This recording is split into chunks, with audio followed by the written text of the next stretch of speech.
Ask questions of the author. Do you yield? Certainly. Thank you, Mr. President. He's been waiting for these. Pins and needles. Thank you, Mr. President, and thank you, Mr. Chairman. Mr. Chairman, Representative Hunter has claimed repeatedly that Senate District 9 and Senate District 35 in this new map are to be Hispanic majority districts. Is that your understanding? I have no personal knowledge of that. Thank you. And you have said it is your belief that the Hispanic population in Texas supports Republicans. Is that correct? I think I'm sorry, I'm not sure how you're phrasing that. Are you asking me if do I believe that Hispanic citizens will vote for Republicans? Yes, I do. That you have said that, yes, thank you. Are you aware that data scientists can calculate the preferred candidates for racial groups in precise areas, and this is called a racially polarized voting, or RPV analysis? I'm generally familiar with that concept. Thank you. You said in committee that you were unaware if anyone had performed a racial polarization analysis of your map. Is that correct? That is correct. Do you know if the map drawers were provided the reams of RPV analysis offered in the El Paso trial in May and June of this year? And let me qualify that last answer, if I could, a little bit, Certainly. Please. Again, as I said earlier, I'm not a redistricting expert, and I'm not on the law or on the statistical side. I employed a law firm as counsel that has decades of experience, and my direction to them was look at this map, take whatever analysis steps are necessary, and let me know if it complies with all applicable parts of the law, and also will it perform the way I hope it will politically. And they brought those conclusions back to me. So I don't know the specific steps they took, but I'm very confident that they took all necessary steps to make those determinations. Thank you. Do you know if those map drawers were provided the reams of RPV analysis offered in the El Paso trial in May and June?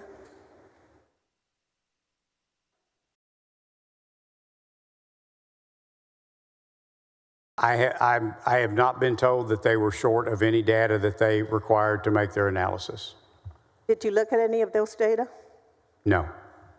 Have the map drawers or anyone else, as far as you know, done an RPV analysis of any mapping proposal filed during these two special sessions? Not during the trial, but during these two special sessions. Has my legal counsel? No.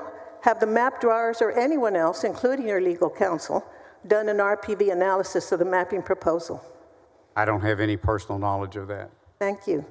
Are you aware that a majority of the Hispanic population that your map includes in CD 9 and CD 35 prefers Democrats in elections?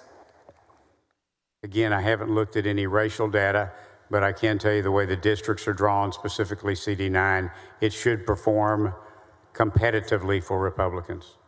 Thank you. Have you seen the data analysis performed by some data scientists at UCLA on your map? My staff provided yours with a copy of it. No, I haven't. Thank you. For example, in your new CD9, 61.99% of the Hispanic population voted for Harris for president. Were you aware of that?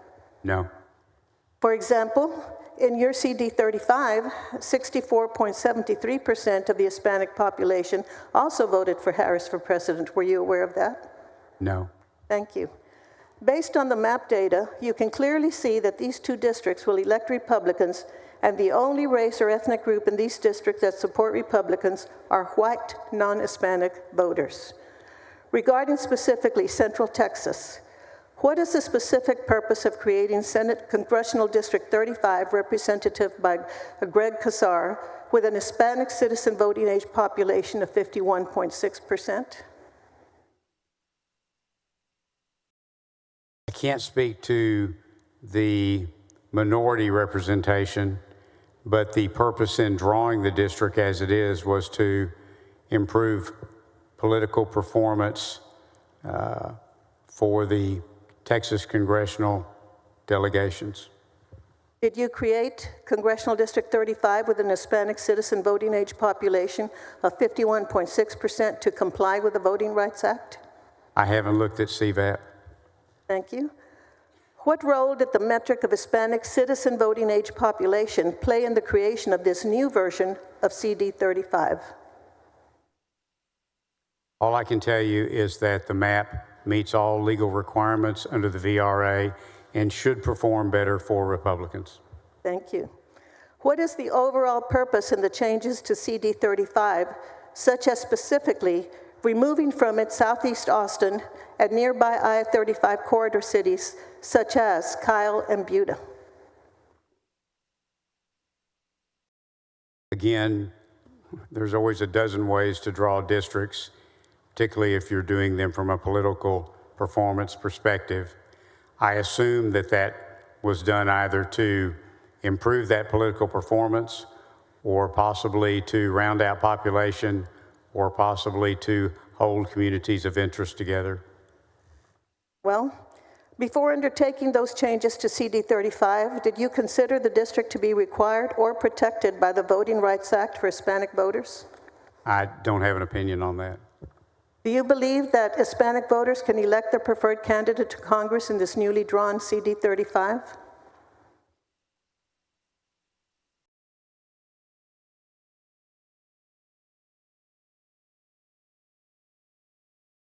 Give me just a second. Sure. We have all day.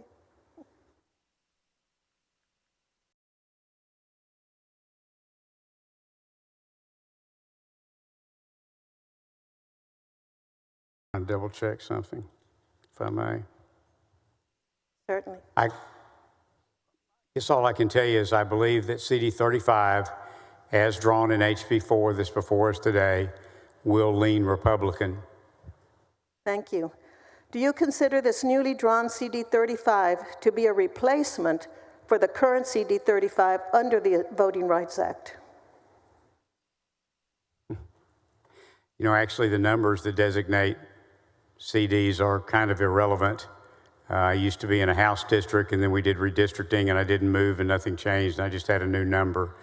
And so I'm not sure that one number, I think the boundaries are what matter, not the numbers. Thank you.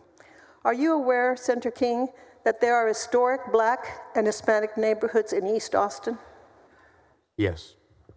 Are you aware that there are also deeply rooted and rapidly growing Hispanic communities in nearby Hays County? I know we have rapidly expanding Hispanic communities across Texas. Thank you. In your proposed map, these communities have been moved from CD 35 with the City of Austin to the newly drawn CD 27, which stretches through sparsely populated rural counties like Austin and Wharton, all the way to the coast, 170 miles away, through Matagorda and down to part of Nueces County. Is that correct? Of course, the map kind of speaks for itself and what the geography is of that district. But again, we have in our current map and in probably every redistricting map ever drawn in Texas history, we have very vast districts because we have very dispersed population. So then what was the purpose, Senator King, in this proposed map of moving these communities in East Austin and Hays County from nearby Austin into the communities with Port Aransas 200 miles away? Specifically, what was that purpose? Well, it could have been a number of things. Again, all I have looked at is to make sure the map is legal, which of course does take into consideration communities of interest and other traditional redistricting criteria. But you can draw a map in many ways. And I'm not sure I follow, are you suggesting that moving those communities out of one district into another somehow in some way violated some aspect of redistricting law? Could you explain to us how the dramatic changes in Congressional District 35 would impact specifically the Hispanic population? And 35, of course, is represented by Greg Kassar. I haven't looked at any racial data, so I wouldn't have that information. I can tell you that that district will lean Republican in voting performance. Thank you. The communities in East Austin that are now connected with Port Aransas used to be in CD 35, is that correct? I'll take your word for that. I don't have the old map in front of me. Thank you. Instead of including these communities along the I-35 corridor, the proposed CD35 extends east into Karnes County. Is that correct? Yes. So what was the purpose of replacing these communities in East Austin with communities in Wilson and Karnes County? The purpose was to draw a map that was legal under all applicable law and that performed better for Republicans and that created or improved compactness in some districts. And how were these decisions made, Senator King?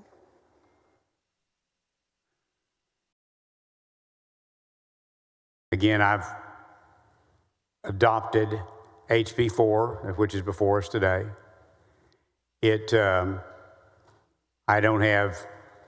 I wasn't there participating in the map drawing process. What I can tell you today, though, is that this map is legal. It performs better for Republicans. It improves compactness. And it is, I believe, a good map for the Senate to vote out. Thank you. Did you or the map drawer at any time perform an analysis to determine if Hispanic voters in the current CD35 were able to elect a candidate of their choice in most elections? I'm confident that our council reviewed all appropriate data and made all appropriate analysis to make sure that the map would be legal in all respects. Did you or the map drawer perform any analysis to determine if Hispanic voters in the current CD28 were able to elect a candidate of their choice in most elections? Again, it would be the same answer. Thank you. The ultimate result of your changes in Central Texas is to pair Greg Casar with Lloyd Doggett in a majority Anglo district. Is that correct? The objective was to create more or better performing districts from a Republican perspective. But it's correct that the ultimate result is to pair those two, correct? Well, pairing is kind of a relative concept. It's different in House and Senate maps, but in congressional maps, since you don't have to live in the district you run in, pairing is not really I think, a valid definition, concern, issue. And that is true, but their residences are now in the same district, correct? That's my understanding. Thank you. Pertaining to Congressional District 28 in South Texas, what is the purpose of increasing the Hispanic citizen voting age population in Congressional District 28 by 18 percentage points in the newly drawn map? I'm not aware that it was. I haven't looked at any racial data. Thank you. Can you explain the overall purpose behind the changes to Congressional District 28? All the changes that were made in the map were made to ensure that it was legal, that it would improve Republican performance, and hopefully improve compactness. Thank you. In your opinion, could Hispanic voters elect their preferred candidate to Congress in the newly drawn Congressional District 28? I'm sorry, could you repeat that, please? In your opinion, could Hispanic voters in District 28 elect their preferred candidate to Congress in this newly drawn map?